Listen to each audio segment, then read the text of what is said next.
Oi, gente! Falando sobre casa minimalista esse mês aqui no canal e lá no blog minhavidaorganizada.com, eu recebi uma série de perguntas dos seguidores, também no Instagram. Teve um dia que eu fiz uma enquete lá para receber perguntas, e uma pergunta que eu recebi de várias pessoas, eu achei que seria um ponto legal de trazer pra gente conversar aqui no YouTube também, é sobre a minha casa ser minimalista, quando que eu resolvi ter uma casa minimalista e se eu acho que ela já tá minimalista, assim como um todo. E aí eu fui respondendo e aí eu achei que valeria a pena trazer essas percepções pra cá. Porque assim, pra mim, o minimalismo, ele acaba sendo uma espécie de princípio que eu vou usar pra pensar, eu quero ter na minha casa só aquilo que eu preciso, que atende às minhas necessidades, às necessidades da minha família e que eu gosto, que eu uso, que eu vejo sentido em manter. Então se trata muito de você estabelecer seus próprios critérios pessoais e da sua família também, é claro, se você morar com outras pessoas. Nesse processo, eu não acho que tem que ser um processo radical, eu sou contra esse processo radical. Respeito quem tem essa abordagem, mas eu já fiz esse processo radical e pra mim não funcionou, porque eu me desfiz de muita coisa assim no calor da situação que depois me deu um vazio enorme. Eu fiquei até num período, entrei numa depressão. Eu já falei sobre isso em outro vídeo aqui no canal, vou deixar ele linkado em algum lugar aqui. Então eu prefiro fazer aos pouquinhos, mesmo porque eu acredito que isso seja um processo pra vida inteira. Às vezes eu entro numas de ficar refletindo sobre isso e penso assim, se eu fosse mudar de continente, o que eu levaria comigo? Eu levaria muito pouca coisa, eu teria que caber tudo em 2 malas, né? Então, o que eu levaria comigo que faria sentido nessa vida que eu ia viver lá?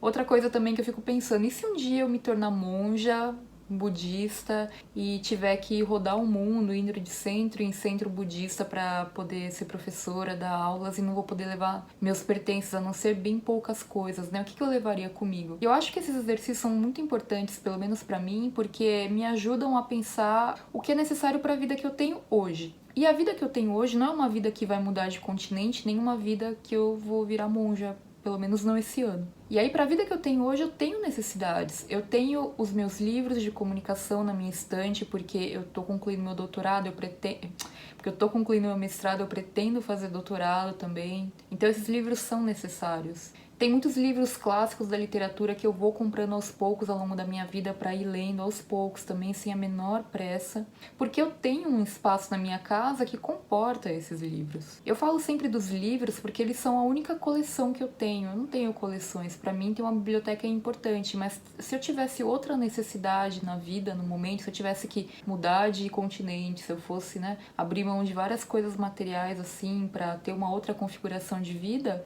é fazer o quê, sabe? Eu não ia ficar lamentando porque eu ia ter que me desfazer dos meus livros. Eu penso que todo esse papo sobre minimalismo, essencialismo, que pra mim são sinônimos hoje, assim, no que eu acredito que seja minimalismo, serve mais pra gente pensar naquilo que faz sentido pra vida que a gente tem, e não pra vida que a gente deveria ter, que talvez a gente tenha, a vida que a gente já teve e não tem mais, para a vida que outras pessoas imaginam que a gente deva ter. Eu vejo que hoje as pessoas mantêm nas suas casas objetos que elas não usam mais, que fizeram sentido em algum momento da vida, tipo barraca de camping, apostila da época da faculdade. E é ok você manter isso se são objetos importantes para você e que você ainda pretende usar de alguma maneira.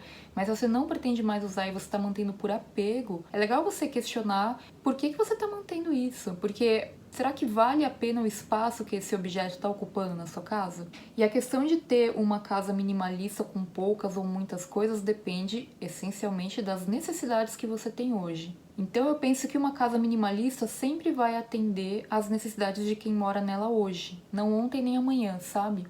Pode ser que amanhã eu não tenha mais necessidade de ter os meus livros, e aí eu vou desapegar deles numa boa, e não que eu tenha apego, acho que o verbo foi errado. Eu quero dizer que se eu não precisar mais dos meus livros, tá tudo bem. O que eu acho também é que isso não pode resultar em um discurso de banalização do consumo. Tipo, eu vou me desfazer dos livros, se eu precisar de novo eu compro novamente. Ou então, eu não gosto do martelo que eu tenho, porque a Marie Kondo falou que eu tenho que sentir alegria com o martelo, então eu vou comprar um martelo com cabinho cor-de-rosa e bolinha branca e me desfazer do meu. Do meu ponto de vista, e aqui é uma coisa super pessoal, cada pessoa vai ter o seu ponto de vista, a gente tem que reduzir o consumo, porque não existe jogar fora no planeta Terra. Por mais que você doe pra caridade, que você dê de presente pra alguém que você vende, enfim, que mude de mãos, a posse do objeto não seja mais sua, seja de outra pessoa, por mais que você faça isso, se você tiver que substituir esse objeto por outro que você vai comprar, na verdade é como se a pessoa estivesse comprando, então você não está reduzindo o consumo. Eu vejo assim que o minimalismo está estreitamente associado à redução do consumo acima de tudo, porque para você ter uma casa com tralha, para você ter uma casa com coisas que você não precisa, foi porque você comprou essas coisas em primeiro lugar. Então eu acho que são dois movimentos em paralelo que acontecem. Um é esse destralhamento que dura a vida toda, porque a vida toda você muda de necessidades, de ideias e tá tudo bem. Eu acho que a gente nunca acaba de destralhar a casa, sabe? Ao mesmo tempo que você tem que se comprometer a não consumir demais, a não ficar comprando coisas só para ter a posse delas. Depois que eu comecei a trabalhar com mais aprofundamento na questão da organização, que foi quando eu comecei a desenvolver o trabalho autoral com vida, o casa, o trabalho organizado, meus livros, eu comecei a ver muito mais essa questão do consumo, que era uma coisa que eu não via tanto antes. É engraçado isso. E hoje em dia é parar pra pensar, ok, eu preciso ler um livro, eu tenho que comprar? Eu preciso comprar na versão física? Eu posso pedir emprestado? Eu posso pegar na biblioteca? Ou eu preciso ter o livro realmente, porque a posse desse livro vai ser importante para o trabalho que eu vou desenvolver, eu vou precisar nos próximos anos ter esse livro como consulta e eu prefiro fazer a consulta física porque eu não consigo ler muito bem no Kindle e por aí vai. Então é a gente questionar mesmo cada um desses objetos que a gente tem na nossa casa, sabe? Não tem regra pronta, não tem uma lista pronta das coisas que você deve ter. Tipo aquelas listas lá que falam top 10 peças de roupa que toda mulher tem que ter no armário, ou então lista básica do enxoval. Gente, por favor, eu sei que essas listas servem como inspiração, mas não usem jamais isso como regra para você comprar coisas. Tipo, eu li na lista de enxoval que é bom ter 8 taças de vinho branco em casa. Se você não tem nem mesa para receber essa quantidade de pessoas, não faz o menor sentido. Tem pessoas que não recebem nunca visitas em casa e tem uma mesa de 12 lugares na sala de jantar ocupando o maior espaço e às vezes não consegue ter um espaço de home office para trabalhar porque tem lá a mesa de jantar e não faz a conexão entre uma coisa e outra. A sua casa deve servir quem mora nela e não visitas e supostas ocasiões que podem ou não acontecer. Enfim, são diversos assuntos que a gente pode conversar e eu venho tentando conversar através das lives, dos vídeos que eu tenho postado aqui no canal esse mês. Mas eu penso que o ponto-chave é você ter isso como princípio, de que você só vai ter na sua casa aquilo que você precisa, que é necessário, que é essencial para você no momento de vida que você está vivendo e para coisas que você já sabe que você vai viver.